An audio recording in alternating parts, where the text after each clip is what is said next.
శుక్రాచార్య, శీఘ్రమే కైలాసానికి రా. శుక్రాచార్య, శీఘ్రమే కైలాసానికి రా.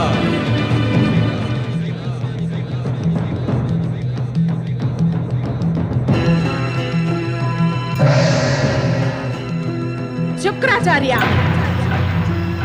దుర్గమాసురుని యొక్క అత్యాచారాల దోషం మీదే. దైత్య జాతిని పునరుద్ధరించాలనే మహత్వాకాంక్ష కారణం వల్లనే మీరు దుర్గమాసురుణ్ణి వేదాలపై అధికారం సంప్రాప్తించుకోవడానికి ప్రేరేపించారు. ఆ కారణంగా పృథ్వీలోకం పైన జీవితం అతి దుర్భరమైంది.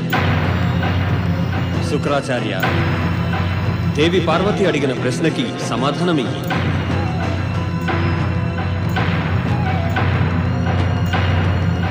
ఈయనేం సమాధానమిస్తారు స్వామి?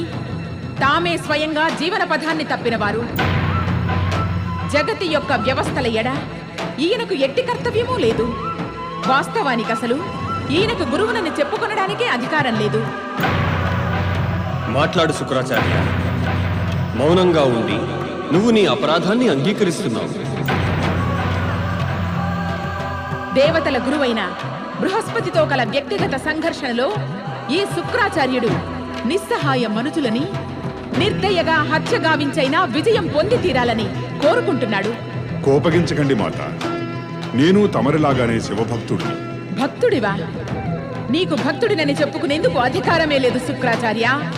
భక్తుడనేవాడు సజ్జనుడవుతాడు. కాని నువ్వు దుర్జనుడివి, దురహంకారివి. మానవ కళ్యాణానికి బదులుగా నీకున్న భక్తి మానవత్వాన్ని సర్వనాశనం చేయటానికే జాగృతమవుతోంది. క్షమించండి మహాదేవి, క్షమించండి. నాపై తమరు మిథ్యారోపణలు చేస్తున్నారు. శుక్రాచార్య, నేను నిజం చెబుతున్నాను మహాదేవి. నా కార్యం విధి యొక్క విధానము ఇంకా పరమపిత బ్రహ్మదేవుల సృష్టిని అనుసరించే ఉంటుంది.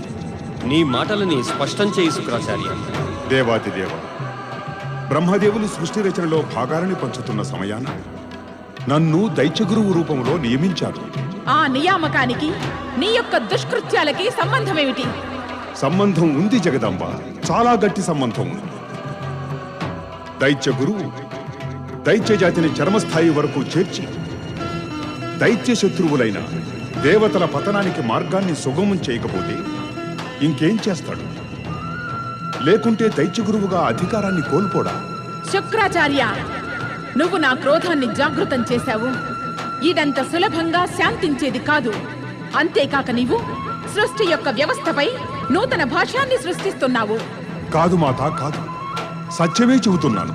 అంటే నువ్వు దుర్గంని వేదాలపై అధికారాన్ని పొందటానికి ప్రేరేపించి జగత్తులో అజ్ఞానాన్ని, అంధకారాన్ని పెంపొందించలేదంటావా? ఇది విధి విధానాన్ని అనుసరించే జరిగిందా? అది కూడా సృష్టి వ్యవస్థలో అంతర్గతమైందా? శుక్రాచార్య, నీవు ఎంతో శివభక్తుడివనుకుంటావు. కానీ నీవు క్షమించరాని అపరాధం చేశావు. అందుకు ఒకే ఒక ప్రాయశ్చిత్తం ఇదే. నీవు దుర్గమాసురుడికి ఆదేశమిచ్చి వేదాలకి వెంటనే విముక్తి కలిగించు. శుక్రాచార్య, సృష్టి యొక్క ఆరంభం నుండి దైత్యులు మమ్ము ఆరాధ్యునిగా పూజిస్తున్నారు. తమరే మా ఆరాధ్యులు శివశంకర. అయితే మేము నిన్ను ఆదేశిస్తున్నాం. దుర్గమాసురునికి వేదాలను విడువమని ఉపదేశించు. లేదంటే దుర్గమాసురునితో పాటుగా దైత్య జాతి యొక్క సర్వనాశనానికి బాధ్యత నీదే అవుతుంది.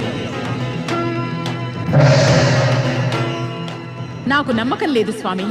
ఆ దుష్టుడు, దుర్మార్గుడు అయిన దుర్గమాసురుడు తమరి యొక్క లేక తన గురువు యొక్క ఆజ్ఞను పాటిస్తాడు అని.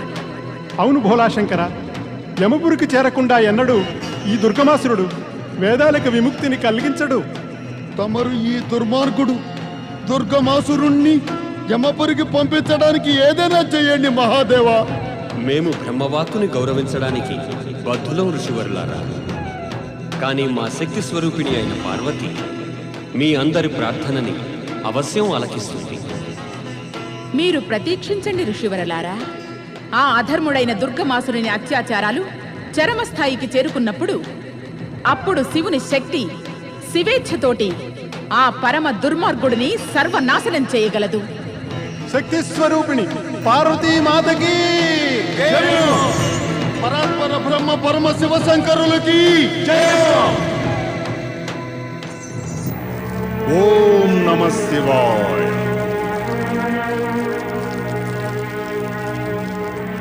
మహాబలి, మహాశక్తి సంపన్నుడు, వరప్రసాద దైత్యరాజా దుర్గమాసుర ప్రత్యక్షమవు. దైత్య సంస్కృతిని పునరుద్ధరింపజేసేటటువంటి వీర దైత్యరాజు దుర్గమాసుర ప్రత్యక్షమవు.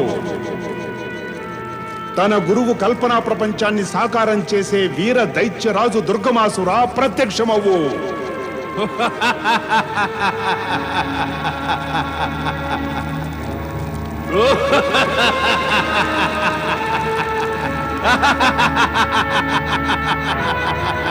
దైత్యరాజు దుర్గమాసుర మా సమక్షంలో వెంటనే ప్రత్యక్షమవు.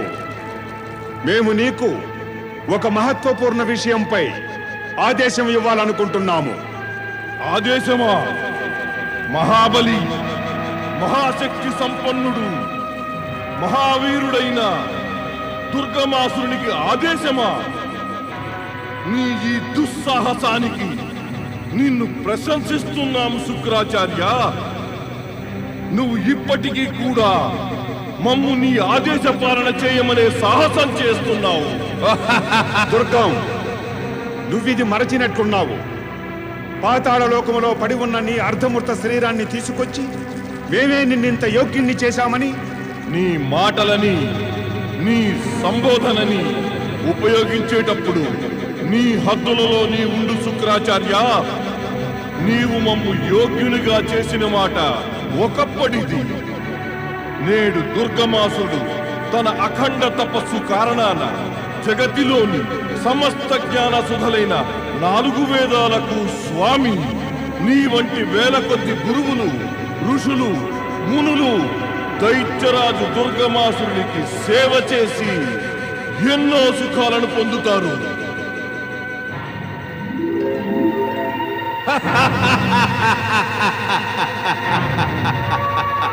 పుత్ర దుర్గం, మాకు తండ్రి అయ్యే ప్రయత్నం నీవు చేయకు శుక్రాచార్య. నీవు భాషా గరిమని ఇంకా మర్యాదలని మరువకు. జ్ఞానం యొక్క సమస్త శాఖలకి ఇంకా వేదాలకి స్వామివైన దుర్గమాసుర, నీకు గుర్తు లేదా నిన్ను దేవతల నుంచి కాపాడినది మేమేనని? ఇంత అహంకారం ప్రదర్శించకు దుర్గమాసుర. ఇదే నీ పతనానికి కారణమవుతుంది. పతనమా? దుర్గమాసురునికి పతనమా? జగతి యొక్క ఈ నవ్య మహాశక్తికి పతనమా? అసంభవం, అసంభవం. ఇలా అయితే నువ్వు మా క్రోధానికి బలి అవుతావు శుక్రాచార్య.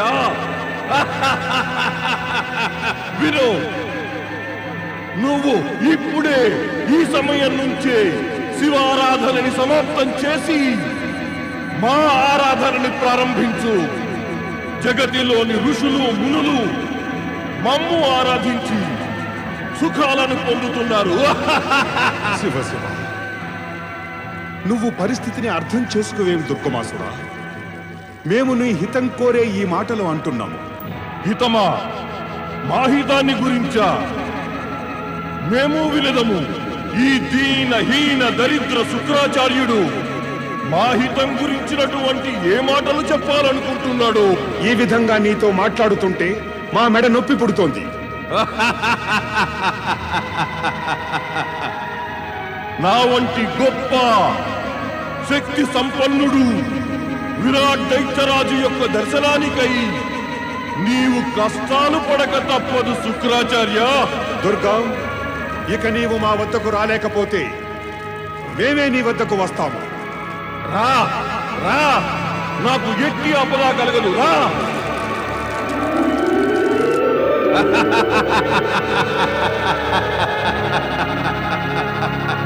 ఏం చెప్పాలన్నా సరే శీఘ్రంగా చెప్పు. మా సమయం అమూల్యమైనది. మా భక్తులను సంతుష్టపరిచేందుకు వెళ్లాల్సి ఉంది. దైత్యులకు ఆరాధ్యుడైన పరమశివశంకరుల ఆదేశమిది. వేదాలను నీ బంధనాల నుండి విముక్తి చెయ్యాలి. నీ వ్యక్తిత్వం కూడా ఎంతో బలహీనమైనది శుక్రాచార్య. నీ రుణానుబంధం మాకు గుర్తు చేస్తావెందుకు? ఏం మర్చిపోయావా? ఆ 4 వేదాలను సంప్రాప్తించుకోవడానికి నువ్వే మాకు బ్రహ్మకై తపస్సు చేయమని ఆదేశమిచ్చావు, గుర్తులేదా? ఇప్పుడు ఆ శివుడంటే భయభీతుడవై నీ మాట నీవే తప్పుతున్నావు. శివుని ఆదేశాన్ని పాటించు పుత్ర. వారు ఈ జగతిలోని పరమశక్తి, మన అందరికీ స్వామి. పరమశక్తి? హ! ఈ జగత్తులో ఒక్కటే ఒక్క పరమశక్తి ఉంది. అది ఎవరో కాదు, దుర్గమాసురుడు. మీ అందరికీ కూడా స్వామి. పరమశివుల యొక్క ఆదేశాన్ని, మా ప్రార్థనని కూడా ఆలకించు దుర్గం. అందులోనే దైత్య సంస్కృతి హితం దాగి ఉంది. దైత్య సంస్కృతి యొక్క హితం మహాబలి దుర్గమాసురుని భుజాలు ఇంకా బాహుబలంలో దాగి ఉంది. నీ ప్రార్థనను నేను అంగీకరించడం అంటే శత్రుదేవతలను మరణ బలవంతులుగా చేయడమే. ఇది అసంభవం శుక్రాచార్య, అసంభవం. దేవతలు ఇప్పుడు ఎంత బలవంతులైనప్పటికీ దుర్గం, వారు నిన్ను ఎదిరించి నిలవలేదు. మొదటి మారు నీ నోటి నుండి సత్యాన్ని వింటున్నాను శుక్రాచార్య. ఈ వాస్తవాన్ని అంగీకరించి నీవు వేదాలకి ముక్తి కలిగించు దుర్గం. ఇది శివేచ్ఛకు.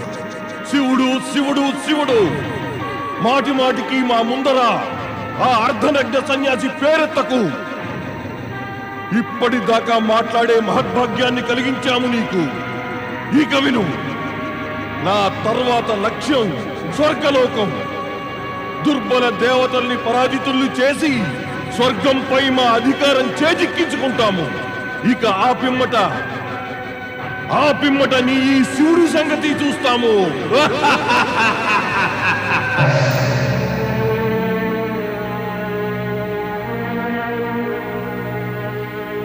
నీ యొక్క అహంకారమే నీ మృత్యువుగా మారి నీ చుట్టుపక్కలే తిరుగుతూ ఉంది దుర్గం. ఓ శివశంకర, ఓ దైత్యుల ఆరాధ్యుడా, ఇది ఎలాంటి మాయ!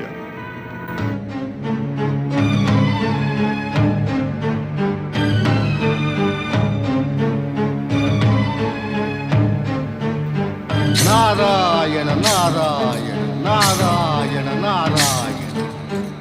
దేవేంద్రుని ఈ సభ సదా గీతాలు, సంగీతాలు, నృత్యాలతో ఆనందమయంగా ఉంటూ ఉండేది. కానీ ఈరోజు మీ అందరినీ ఇలా దీనంగా, హీనమైన స్థితిలో చూసి నాకు బాధగా ఉంది. నారాయణ నారాయణ. దేవర్షి, మమ్మల్ని ఉద్ధరించండి.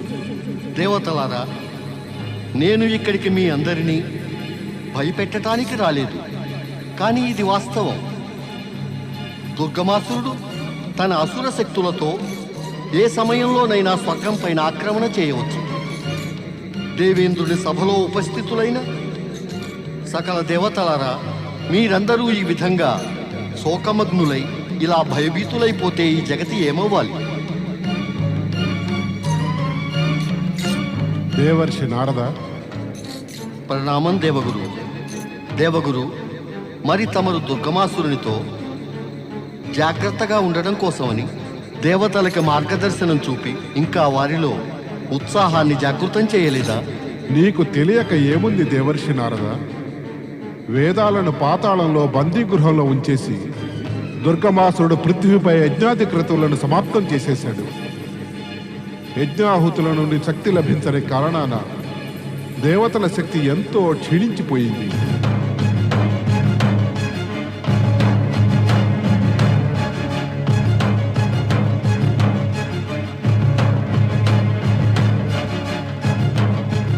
ఇది కటిక నిజం దేవర్షి. దుర్గమాసురుడు ఆక్రమణ చేసినట్లయితే దేవతలు అతన్ని ఎదుర్కొనలేరు. దేవగురు బృహస్పతి, దేవర్షి నారద, ఈ సమయాన ఇది మీ ఇరువురి కర్తవ్యం. స్వర్గాన్ని రక్షించడం కొరకు దేవతలను ఉత్సాహపరచాలి. కానీ దుర్గమాసుని శక్తిని ఎంతగానో ప్రశంసించి మమ్మల్ని యుద్ధానికి ముందే ఓడించ చూస్తున్నారు. నారాయణ నారాయణ.